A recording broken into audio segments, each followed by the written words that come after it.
Jadi macam Puan Syazah cakap tadi, bila pesakit PCOS ni ataupun pejuang PCOS ni lah, dia kena berjumpa nutritionist, kena berjumpa gynecologist, kena berjumpa psychiatrist. So macam mana flow dia punya prosedur dia kalau once dia ada PCOS? Ada step by step langkah-langkah dia untuk orang layman kan? Ya, betul-betul.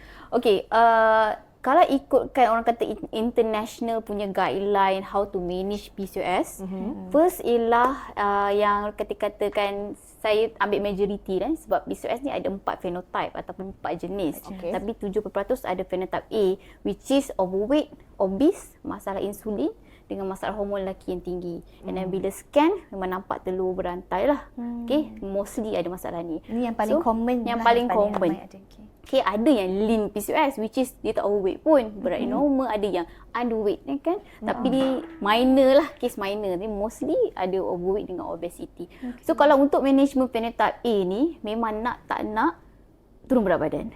Turun berat badan Nombor dulu. 1. Dia kena target turun berat badan dulu. Yes, target turun berat. Tapi macam saya kata tadi, orang yang ada PCOS dia memang ada struggle nak turun berat badan. Dia ada masalah craving. Dia sebabkan hormon insulin dia tu, dia mengganggu hormon ghrelin and leptin. Maksudnya hormon lapar dengan hormon kenyang.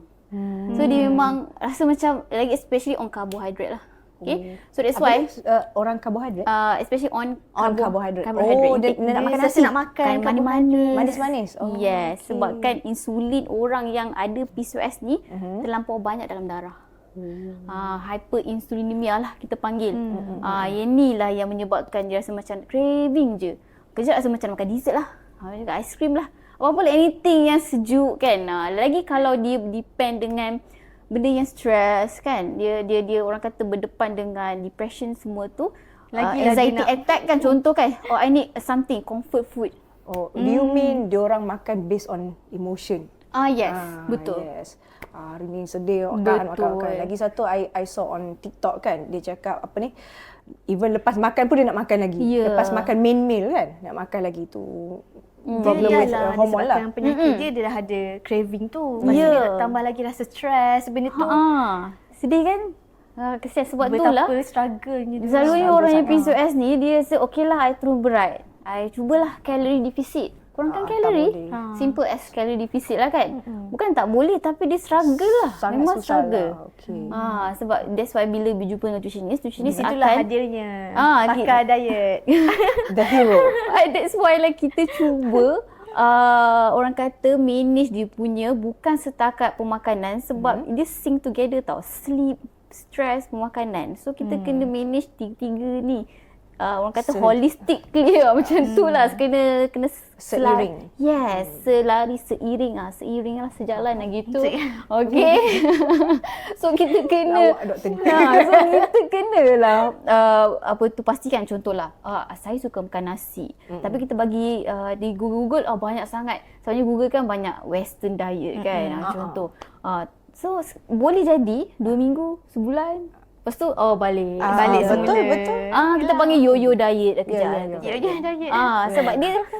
Sebab dia tak kena dengan dia punya lifestyle kan. So that's why bila nutritionist or dietitian yang suggest kan, kita akan tengok, okay, you suka apa? Western kan, apa contoh? So contohnya kalau dia selama ni makan tu canai pagi-pagi. Okay. Tiba-tiba kita suruh makan oat. Memang taklah. Agak-agak berjaya lah. Okay, bye doktor. Dia berjaya mungkin tengah semangat tu kan. Betul lah, memang akan berjaya, tapi dia tak boleh jadi a sustainable diet. Dia tak boleh consistent. So end up nanti lagi makan lagi ni. After habis revenge. Double tau. Nanti betul. Dia macam lantak lah kan. Kan. You tengok berat, dah lah tu demotivated, tengok berat pun tak turun sangat. Okay. Sebab bila untuk PCOS ni kita tengok lifestyle dia. And then satu lagi, jenis karbohidrat. Okay, sebab PCOS ni ada masalah insulin. So karbohidrat ni sangat memainkan peranan. Okay, which is kita ada 2 jenis karbohidrat. Karbohidrat ringkas, karbohidrat kompleks. Okay, untuk orang yang ada PCOS, kita kena fokus kepada karbohidrat kompleks yang dia punya nilai glycemic index tu rendah. Dah pening lah. Tahu faham ke? Saya cuba faham. Okay, glycemic index ni nak kata orang kata betapa cepatnya makanan tu yang ada gula kan, macam nasi ada orang kata ada gula, buah pun ada gula semua kan dia, tapi ada gula yang jenis berbeza kan. Cuma betapa lambat atau cepat dia masuk dalam darah. Itu yang kita tentukan melalui glycemic index value. Okay, so kalau untuk orang PCOS ni kita kena more focus on glycemic index yang rendah, yang sederhana. Yes, that's why adanya dekat kompleks karbohidrat. Kompleks karbohidrat ni contohnya kalau beras kan, unfortunately memang beras biasa kalau beras Thai tu karbohidrat dia tinggi. Dia tinggi dengan glycemic index. Okay, dia kena fokus on basmati, parboil, beras perang. Beras yang untuk orang ada kecil manis. Ya, betul. Okay, so kita kena fokus on tu buah-buahan, sayur tu semua karbo juga, cuma karbohidrat kompleks. Roti ke roti wholemeal. Tapi kalau yang ringkas ni gula. Segala jenis gula lah. Kalau orang tanya, gula kelapa boleh? Gula Melaka? Gula nano sugar? Segala jenis gula. Stevia dia bukan gula, dia sweetener. Okay. Okay. Tapi dia better alternatif lah kan? Yes, okay. Kalau sweetener ni pun dia ada artificial dengan natural sweetener. Okay. Okay. Artificial macam aspartam, semua tu lah. Okay. Kalau stevia kategori natural. Which is lagi baik lah. Option lebih baik daripada artificial. Okay. Do you mean kalau honey, it's okay untuk makan banyak? Okay. Honey di kategori sugar. Simple sugar. Oh my sebenarnya. god, no. Simple sugar. So, no. cumanya Aku beza. baru tahu hari ni.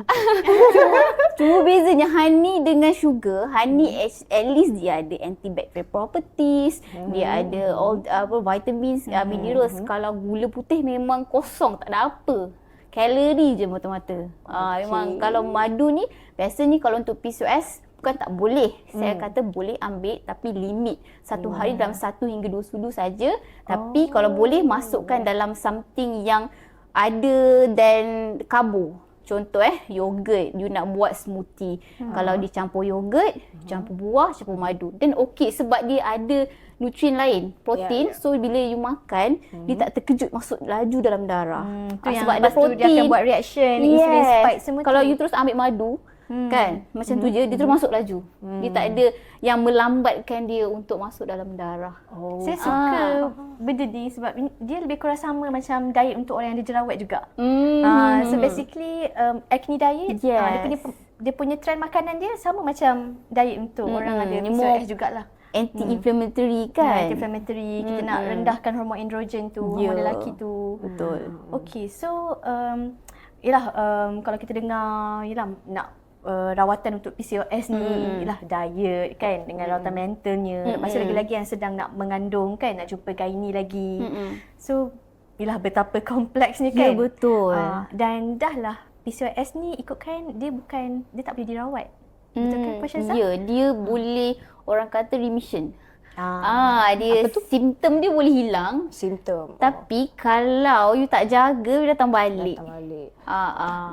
Itu datangnya my question lah. Okay. So apa actually the root cause? Okay, root cause. Ada rosakkan organ ke apa genetik ke apa root cause dia? Okay, PCOS ni dia antara metabolic punya disease jugalah yang lebih kurang macam diabetes, masalah hormon. Dia boleh cause due to orang kata genetik, boleh, which is itu kita tak boleh ubah. Kan? So kita cari root cause yang boleh diubah, which is pemakanan kita lah. Okay, ada banyak faktor tapi yang paling bagi impact ialah on diet. Faktor orang kata pollution, environmental, semua itu ada lah tapi percentage tu sikit lah berbanding dengan diet. Diet tu yang bagi impact. Puan Syazah, faktor diet ni orang tu kalau dia mengamalkan contohlah dia mengamalkan diet yang selalu makan refined carbs, tu boleh menyebabkan terjadinya PCOS. Yes, dia macam ni lah. Bila you ada genetik tu, itu dia lagi senang. Dia kita dah turn on lah. Ya, betul tu. Mana jadi macam kita punya lifestyle tu yang menentukan kita nak on off tak button tu. Kan? So that's why lah kalau benda yang orang kata kita boleh prevent ialah melalui lifestyle kita lah. Kita dah tahu, contoh paling senang kalau ada keluarga ada kecil manis, so you kena memang start untuk jagalah. Kan itu lagilah dah memang ada penyakit hormon tu kan. Ya, betul. Dan Memang macam tendency cakap tinggi. tadi lah turn on. Basically apa-apa penyakit genetik ni dia dah memang dilahirkan dengan Ya. gene tu. Tapi lifestyle, cara pemakanan, exposure kepada free radical semua tu yang akan turn on the switch tu, dia dapat penyakit tu. Bila cakap pasal free radical kan, oxidative stress semua tu lah yang lagi turn on kan masalah PCOS. Dr. Wina boleh share pasal oxidative stress. Itu biasa share tu kalau nak kulit sihat kan. Kena ambil antioksidan. Antioksidan. Which is banyak benda lah pasal antioksidan ni, vitamin D, antioksidan, vitamin C, antioksidan. Macam mana ni kan? Macam-macam je antioksidan. Kita tak masuk lagi bab orang kata kan untuk berat badan. Okay, sebab kita dekat Malaysia ni, kita ada situasi di mana kita terlebih rakyat kita untuk pengetahuan L dengan Dr. Wina, separuh orang Malaysia sekarang ni overweight dan obese. Separuh Separuh. Dan orang kata ramai mostly lah diabetes. Ada 3 serangkai lah yang ada masalah ni. Okay, so situasi sekarang ni ialah kita punya kalori intake berlebihan. Makronutrien lah. Kalori ni datang daripada kalori ialah unit tenaga sebenarnya. Datang daripada karbohidrat, protein dengan lemak. Okay, kita di mana makro kita terlebih. Tapi mikro kurang. Mikronutrien ni vitamin, minerals, phytochemicals kan, phytonutrien. Ni semua mikronutrien. So, macam mana ni? Makro terlebih, tapi mikro kurang. Disebabkan, bila kita tengok balik, sebabkan 5% je rakyat Malaysia cukup makan sayur dan buah. 5% je. 95% tak cukup.